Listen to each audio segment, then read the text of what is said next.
from the INF and Open Skies treaties in his first administration because Russian violations created an intolerable disadvantage for the United States. Today, unconstrained by the one-way agreements, the United States, just a few short years later, addressed the unilateral constraints of INF, and today, U.S. INF treaty range systems near deployment. Among New START's many shortcomings, there is one that merits a discussion in more detail. In 1991, former President Bush announced a series of reductions in tactical or theater-ranged nuclear weapons, systems, and stockpiles. Thousands of nuclear warheads and missiles were removed from U.S. stockpiles and destroyed. In response, Soviet President Gorbachev announced reciprocal measures that were later reinforced by President Yeltsin in 1992. Known as the Presidential Nuclear Initiatives, or PNIs, these were political and therefore not legally binding commitments. As has been the case in many other arms control agreements, we had one side that earnestly abided by its commitments under PNI and one side that disregarded its commitments. The result was that between 1992 and today, Russia not only failed to remove or destroy its theater range systems, it modernized and expanded those nuclear forces. American New START negotiators recognized this, but were unable to secure an agreement on these weapons. When the agreement was presented for ratification, the United States Senate insisted that the administration seek a follow-on agreement to address this very issue. This seemingly small detail seems to have been lost in almost all discussions around New START, but it is neither obscure nor inane. Its implications were and remain profoundly significant and exposes the fundamental flaw of the treaty. Simply put, tactical or theater-ranged nuclear weapons were not covered by New START, and the Russian stockpile numbers in the thousands.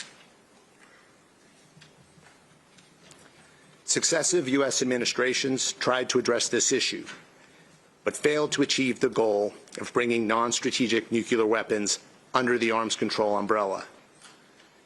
This led to the most glaring shortfall in the New START model. Some 34 years later, the same intolerable disadvantage exists between U.S. and Russian tactical nuclear weapons.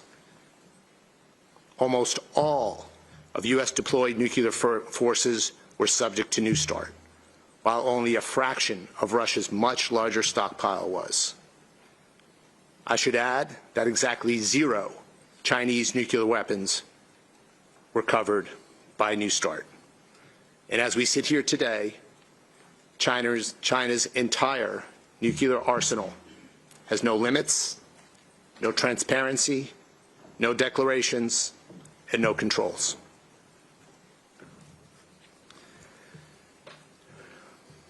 This is more than just a numbers game. Outside the 2010 arms control architecture, Russia's development of novel nuclear systems further threatens global strategic stability. In 2018, Moscow announced the development of several novel nuclear-capable strategic systems, such as its nuclear-powered Skyfall cruise missile and its doomsday Poseidon torpedo. New START constrained neither of these systems, and Russia has successfully tested both within the last few months. You may all recall the recent news that Russia has begun developing a system that would allow it to put a nuclear weapon in Earth's orbit to use as an anti-satellite weapon. Not only would this weapon have fallen outside of New START limits, but it would also violate the Outer Space Treaty if ever deployed. Such a system, capable of indiscriminately disrupting civilian space assets, would pose significant risks to the entire world.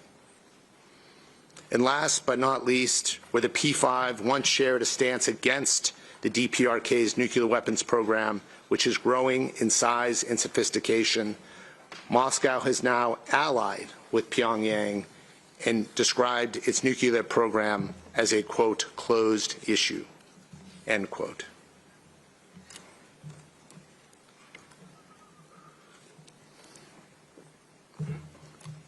The inadequacies of the unilateral constraints imposed on the United States under New START are most critically compounded by the emergence of a third major nuclear weapons power. China has said that its nuclear policy has been the most consistent in the world. That may have been true in the past, but it is not true today.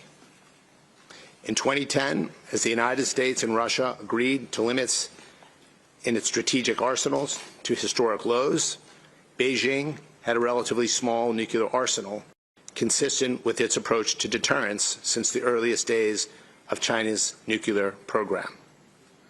Since then, China used the opportunity of legally binding U.S.-Russian restraint to begin expanding its arsenal at a historic pace, posing a new threat to strategic stability in the global nonproliferation regime. Concerns existed in President Trump's first administration that China might seek to double the size of its arsenal. Not long after the extension of New START in 2021, China's 3 new ICBM silo fields became front-page news worldwide. Even now, after years of public evidence and calls for transparency from many countries here in the CD and elsewhere, China continues to deny the evidence of these sites and the extent of its nuclear weapons buildup. China remains on track to have over 1,000 nuclear warheads by 2030, and Russia is supporting this buildup by helping China develop the weapons-grade fissile material necessary for its expansion. We are clear-eyed and realistic about the speed, scale, and quality of China's historic military buildup. As stated in the National Defense Strategy, we will deter China in the Indo-Pacific through strength, not confrontation, with the understanding that peace is possible on terms favorable to Americans and acceptable to the Chinese. But China refuses to contribute to disarmament objectives we are all here to advance. China's release of an arms control white paper is insufficient. Its actions do not demonstrate its commitment to nuclear arms control and disarmament. It would be irresponsible and short-sighted to extend limits with the Russian Federation bilaterally and not account for these realities. No longer constrained by the political military circumstances of 2010 and the treaty they yielded, and in response to the destabilizing behavior of these countries, the United States can now finally take steps consistent with our national security strategy and national defense strategy to strengthen deterrence on behalf of the American people and our allies. Militarily, the expiration of New START enables the United States to take parallel steps. We will complete our ongoing nuclear modernization programs that were initiated while New START entered into force. The United States also retains non-deployed nuclear capacity that can be used to address the emerging security environment if directed by the President. Such actions include expanding current forces, diversifying our capabilities, developing and fielding new theater-ranged nuclear forces, and adapting our extended deterrence posture as necessary.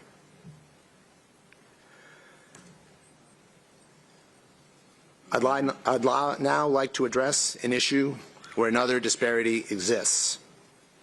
Last fall, President Trump instructed the Pentagon to start testing our nuclear weapons, quote, on an equal basis, close quote. Specifically, the President was referring to Russian and Chinese nuclear testing in violation of their respective moratoria on yield-producing nuclear tests. Since the President's statement, we have received many questions about what he meant by, quote, an equal basis, close quote.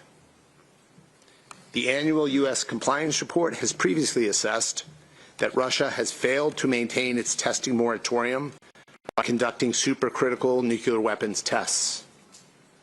Today, I can reveal that the U.S. government is aware that China has conducted nuclear explosive tests, including preparing for tests with designated yields in the hundreds of tons. The PLA sought to conceal testing by obfuscating the nuclear explosions because it recognized these tests violate test ban commitments. China has used decoupling, a method to decrease the effectiveness of seismic monitoring to hide their activities from the world. China conducted one such yield-producing nuclear test on June 22nd of 2020.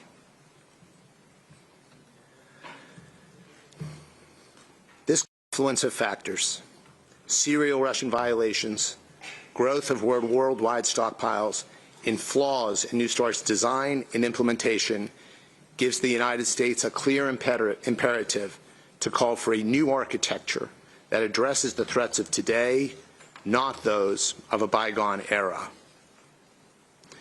This means taking into account all Russian nuclear weapons, both novel and existing strategic systems, and addressing the breakout growth of Chinese nuclear weapons stockpiles. As I stated earlier, the United States will continue to pursue responsible pathways to reduce the number of nuclear weapons in the world, consistent with President Trump's vision and our obligation under the NPT through both bilateral and multilateral venues. Together, we can prevent an unmitigated nuclear arms race, limit the buildup of nuclear arms, restore responsible behavior when it comes to nuclear testing, and as appropriate, address issues concerning non-NPT nuclear weapons possessing states. While a treaty limiting nuclear weapons can only come from negotiation among sovereign nuclear weapon states, such an arrangement has implications for the security of all states. We hope CD member states will rise to the challenge and use the 2026 CD session to advance this effort. As throughout our history, the United States has maintained a willingness to seek strategic stability in arms control arrangements that are verifiable, enforceable, and contribute to the security of the United States and her allies. What we are proposing is not talks for the sake of talks. With this effort, the United States is looking for meaningful progress based in concrete actions. As we pursue new dialogue and new formats, we won't stand idly by in the face of threats to the United States and our allies. The United States will maintain a robust, credible, and modernized nuclear deterrent to ensure our security preserves peace and stability and negotiate from a position of strength. In doing so, we will prevent anyone from being able to dominate us or our allies so that all nations recognize their interests are best served through peace and restraint. A question for us gathered here today will be how much deterrence is enough.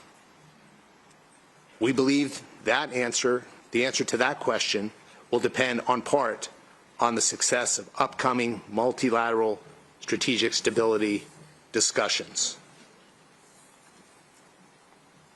We must act now to strengthen global security and lead the world towards verifiable nuclear weapons reductions.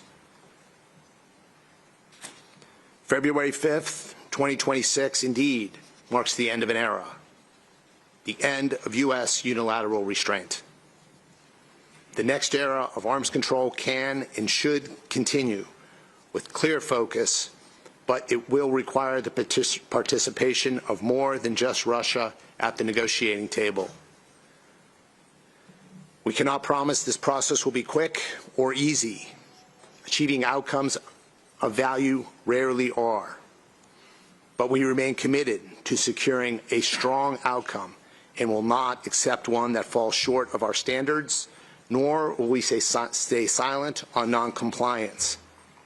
We will achieve President Trump's vision for a new, improved, and modernized nuclear weapons treaty that lasts long into the future.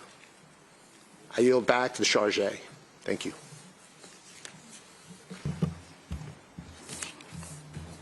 I thank Mr. Thomas DiNanno for his remarks.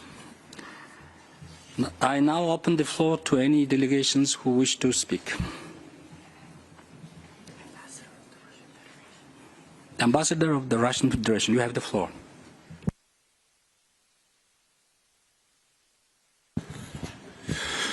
Благодарю вас, господин председатель, за предоставленное слово. Мы выражаем также признательность господину Томасу DiNanno за подробное изложение позиции США по ДСНВ и в целом по тематике контроля над вооружениями. Уважаемые коллеги, Россия, как вторая сторона договора о СНВ, также готова поделиться своими соображениями по ситуации, складывающейся в связи с истечением срока действия договора. Кратко подводя итоги реализации ДСНВ, отмечаем, что, несмотря на ряд проблемных моментов, на определенном историческом этапе данное соглашение сыграло значительную позитивную роль. Договор способствовал усилиям по устранению стимулов гонки стратегических вооружений и позволил предпринять